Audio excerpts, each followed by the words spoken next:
अच्छा मैं बात कर रही तो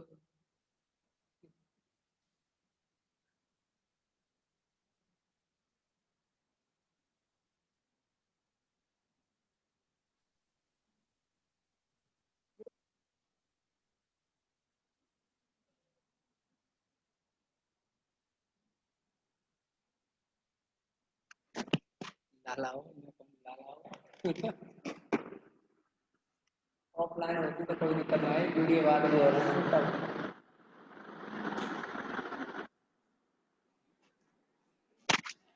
एक सॉफ्टवेयर को पढ़ावा करने के लिए वो कैमरे रख लो और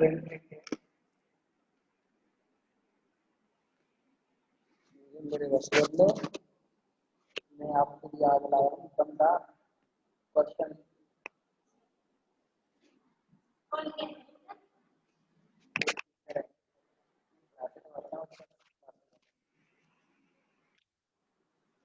किसी भी स्टूडेंट को कोई डाउट्स तो नहीं है, बताइए।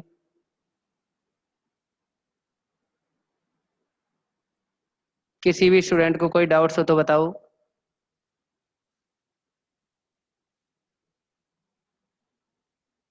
आवाज नहीं आ रही क्या आपके पास?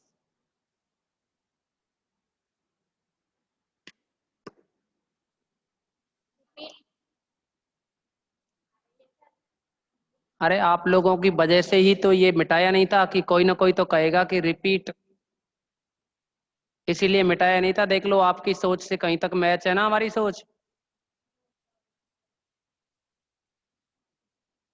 पंकज मीणा।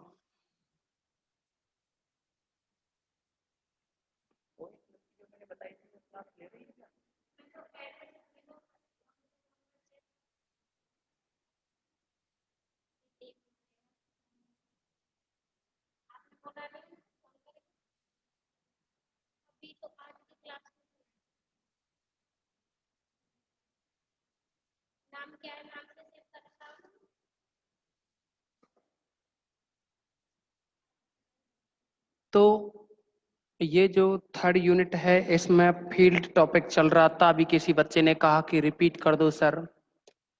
एक बार इसको रिपीट करते हैं आपके लिए। आप देखेंगे कि पूर्णांकीय प्रांत या क्षेत्र का अभिलक्षण है, इसकी डेफिनेशन होती है कि कोई भी न्यूनतम धन पूर्णांक n, यानी n क्या है, छोटे से छोटा कोई भी पूर्णांक है और यही n पूर्णांकीय प्रांत I या क्षेत्र f का अभिलक्षण कहलाता है। यदि इस n के साथ किसी भी तत्समक से गुणा करें और 0 आ जाए, यहाँ जो 1 है वो गुणन तत्समक है। यदि इस प्रकार के n का अस्तित्व ना हो तो I का अभिलक्षण है वो या तो 0 होगा या n होगा, अनंत होगा। या तो 0 होगा या अनंत होगा। इसमें कहा है सिद्ध कीजिए कि पूर्णांकीय प्रांत का अभिलक्षण या तो 0 है या अखंडनीय है। यानी किसी भी पूर्णांकीय प्रांत का जो अभिलक्षण है वो या तो होगा 0, और अगर 0 नहीं है तो वह फिर अभाज्य संख्या होगी। तो हमने क्या किया कि पूर्णांकीय प्रांत का जो अभिलक्षण है वो p है, जो कि 0 नहीं है, लेके चले। हमें सिद्ध करना है कि जो पूर्णांकीय प्रांत का अभिलक्षण है वो p अभाज्य है, ये सिद्ध करना है। इसके लिए लेके चले कि p अभाज्य है, ये सिद्ध करना है। इसके लिए लेके चले कि संभव हो तो माना अभिलक्षण p है वो भाज्य है, और भाज्य है तो इसका मतलब है अगर p भाज्य है तो इसके गुणनखंड हो जाएंगे। गुणनखंड हो जाएंगे तो माना कि p1 और p2 दो गुणनखंड हैं। तो अभी हमने बताया था कि 6 इज इक्वल टू 2 इंटू 3 लेते हुए ये p1 ये p2 ये p, इस आधार पर बताया था कि p1 और p2 हैं सदैव p से क्या है, छोटे होंगे। यानी p1 और जो p2 हैं वो p से छोटे होंगे। अगर p से छोटे होंगे तो देखिए पूर्णांकीय प्रांत का अभिलक्षण है वो p है तो p डॉट तत्समक इज इक्वल टू 0 होगा। यानी p डॉट ई है वो इक्वल में 0 होगा, और p डॉट ई इक्वल 0 है तो यहाँ p का मान रखेंगे p1 p2 साथ में e। अब हमने क्या किया, p1 p2 यहाँ जो e और एक e का दाई तरफ से ऑपरेशन किया, यहाँ 0 डॉट ई है वो 0 रहेगा, ये e डॉट ई है। एक ई को P1 के साथ दूसरे ई को P2 के साथ एडजस्ट करके लिख दिया। अब क्योंकि पूर्णांकी प्रांत दे रखा है तो वह पूर्णांकी प्रांत है तो शून्य भाजक रहित होगा, और शून्य भाजक रहित होगा तो कंडीशन शून्य भाजक रहित की लगाई कि दो संख्याओं का गुणा जीरो तभी होता है जब या तो पहली जीरो हो या दूसरी जीरो हो। लेकिन P1E है वो जीरो हो गया। अगर ये P1E है, अगर यहाँ P1E है वह जीरो हो रहा है, कितना हो रहा है? जीरो। तो देखना अभिलक्षण की डेफिनेशन में P डॉट E है वो जीरो होता है। ये तो तब था जब अभिलक्षण P था, P अभिलक्षण था तो P डॉट E जीरो। और अगर P1E जीरो है तो इसका मतलब P1 अभिलक्षण होगा, या है तो या है, P2E है तो ये जीरो है तो इसका मतलब या फिर P2 जो है वो अभिलक्षण होगा। सॉरी, आप सभी एक काम करेंगे, ये लाइन ये लिखा ना P1 या P2 पूर्णांक के प्रांत के अभिलक्षण है, सही है, कोई दिक्कत नहीं, सही लिखा हुआ है। P1 या P2 पूर्णांक के प्रांत के अभिलक्षण है, तो यानी P1E इक्वल टू जीरो या P2E इक्वल टू जीरो हो, तो ये तभी होता है जब P1 या P2 दोनों ही क्या हो? पूर्णांक के प्रांत के अभिलक्षण हो, यानी या तो P1 होगा या फिर P2, कोई एक अभिलक्षण हो। लेकिन अगर यहाँ P1 P2 अभिलक्षण है तो यहाँ तो हम कह रहे थे कि प्रांत यानी पूर्णांक के प्रांत का अभिलक्षण है वो P है, तो ये तो कॉन्ट्राडिक्शन हो गया, विरोधाभास हो गया। तो हमने लिख दिया जो कि P के अभिलक्षण होने का विरोधाभास है। तब हमारी जो परिकल्पना है कि P भाज्य है वो गलत हो गई। गलत हो गई तो इसका मतलब P अभाज्य होगा। अब बताइए किसी को कोई बात हो तो, कोई डाउट्स हो तो कमेंट्स में बताओ फटाफट से।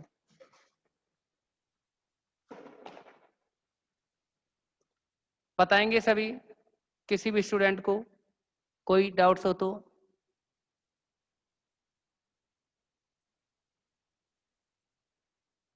कुछ तो बोल दिया करो आप लोग।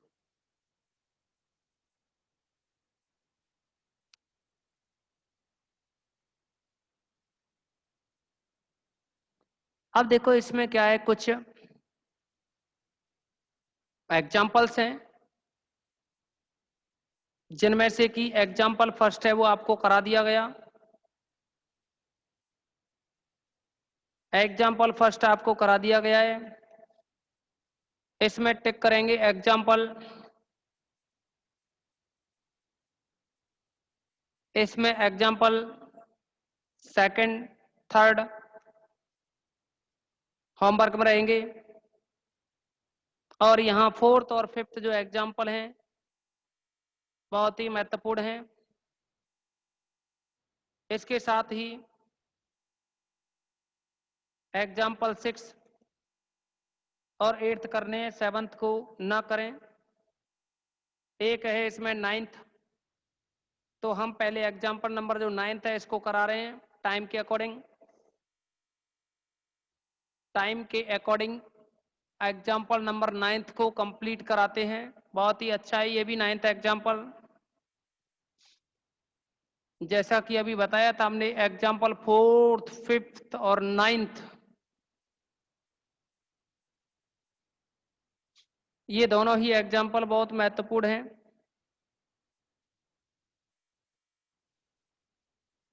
एग्जाम्पल नंबर जो 9th है इसमें क्या है, ब्लैक के लिए अगर ए आर का एलिमेंट हो, यानी A belongs to capital R के लिए A square is equal to A सही है तो सिद्ध कीजिए। पहला पार्ट है A plus A is equal to zero for all A belongs to R. Second है A plus B is equal to zero implies A is equal to B. Third है R क्रम में वलय है।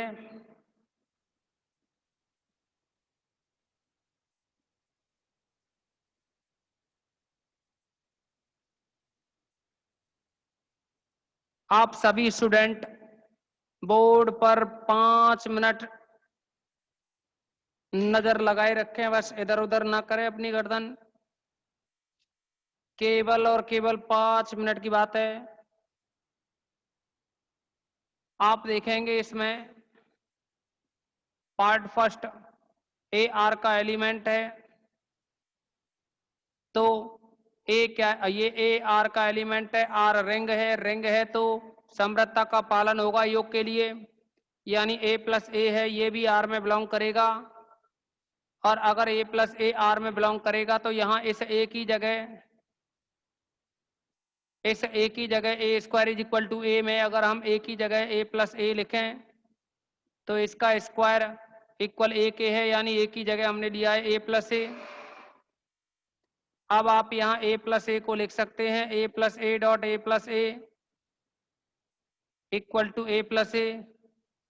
इसको लिखा जाए तो ए डॉट करेंगे ना तो ए डॉट ए आएगा प्लस ए डॉट ए आएगा प्लस ए डॉट ए आएगा, कुछ नहीं है डॉट प्रोडक्ट कर रहे हैं, फिर आएगा A dot A is equal to A plus A dot A square होगा, और जब ए स्क्वायर होगा तो ये बराबर में हुआ ए प्लस ए के, लेकिन ए स्क्वायर इज इक्वल टू तो हमारे पास ए है तो यहाँ ए स्क्वायर की जगह ए लिख देंगे is equal to A plus zero.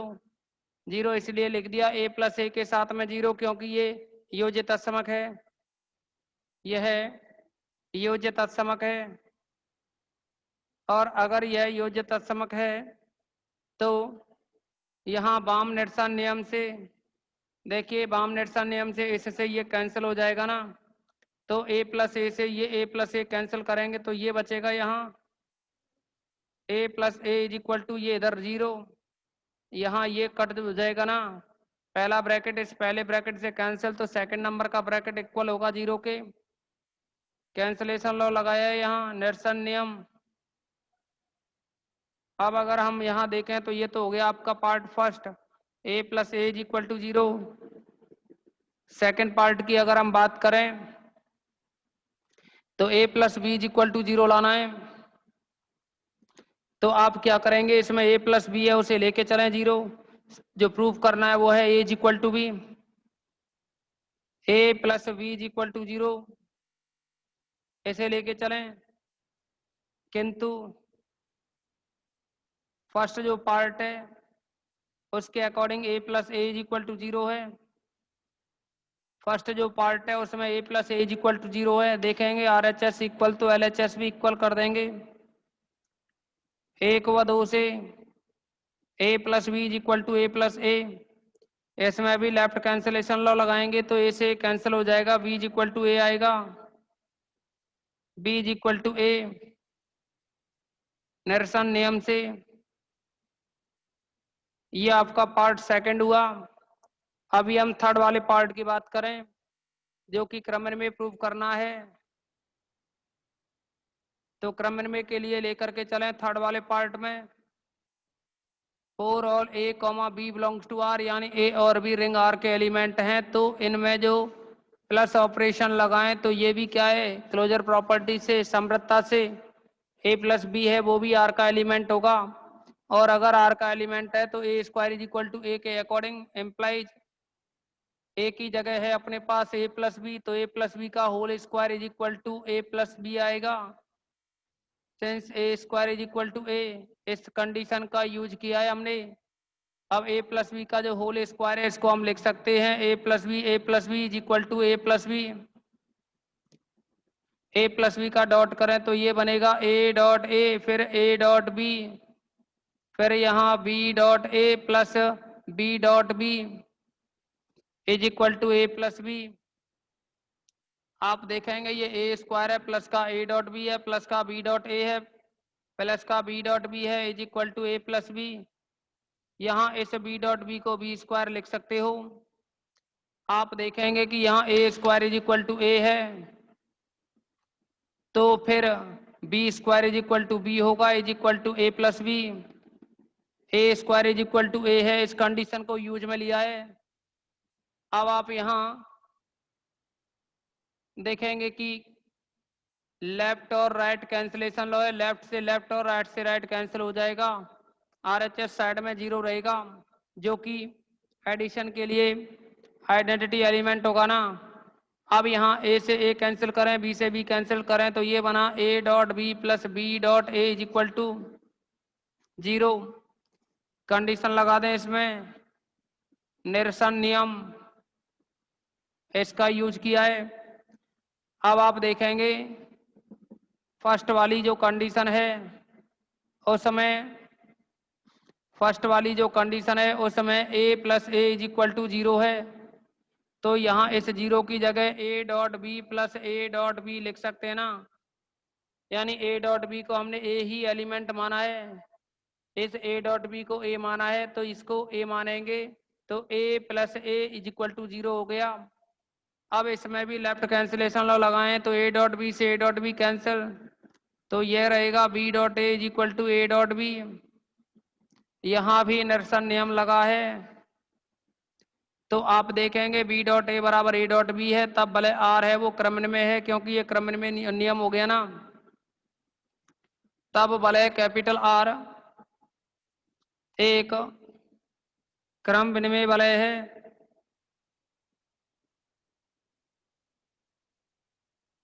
उम्मीद करते हैं कि आप सभी के समझ में आ गया होगा अच्छे से। फिर भी किसी को किसी पॉइंट में अगर प्रॉब्लम है तो कमेंट्स में बताएं और इसका स्क्रीनशॉट भी लें। अगर किसी भी स्टूडेंट को कोई डाउट्स हो तो बताएं।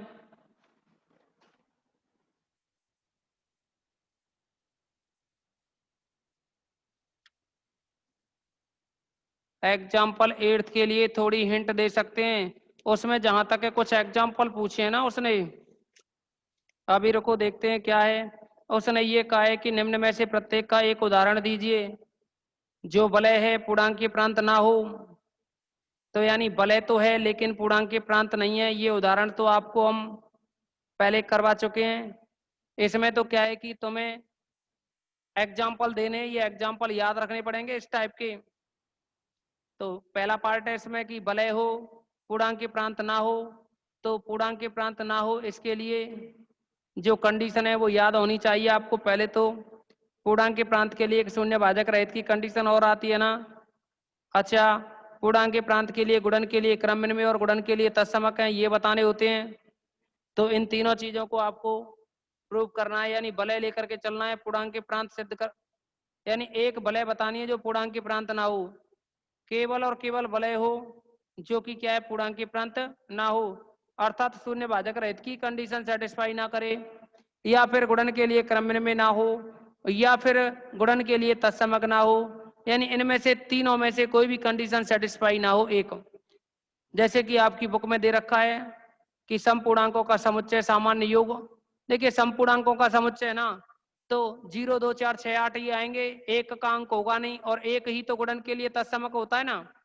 तो जो पूर्णांकीय प्रांत है, कि पूर्णांकीय प्रांत की जो डेफिनेशन आपको बता रखी है हमने कि एक वलय जो कि इकाई सहित हो, क्रम में हो और शून्य भाजक रहित हो, अर्थात पहला ही पॉइंट की बात करें कि इकाई सहित, तो आप देखेंगे कि इसमें इकाई सहित तो इकाई नहीं आएगा ना, जैसा कि आपके लिए कहा है कि सम पूर्णांकों का सम में तो 0 2 4 6 इस तरह से चलेंगे, और जब 0 2 4 6 8 ये चलेंगे तो इसमें एक का अंक होगा नहीं और एक होगा नहीं, तो फिर गुणन के लिए क्रम में नहीं होगा, और गुणन के लिए क्रम में नहीं होगा, तो इसका मतलब हम कह सकते हैं कि वो पूर्णांकीय प्रांत नहीं होगा।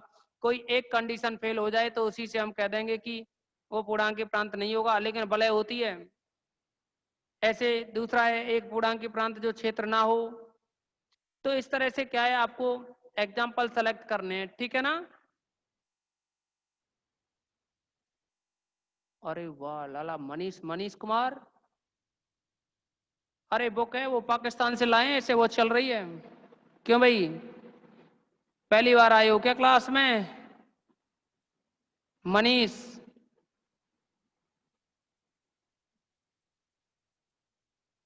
ले तू बुक की शक्ल देख, ये बुक चल रही है, दिख रही है ना।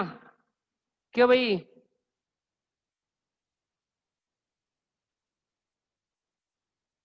अरे काफी बार तो हमने आपको बता दिया है, अलजेब्रा चल रही है। ठीक है, इस मीटिंग में बस इतना ही रखेंगे, कल कुछ और प्रॉब्लम के बारे में डिस्कस करेंगे, फिर भी आप इसमें जो प्रॉब्लम्स हो उनको सेलेक्ट कर लेना, ठीक है।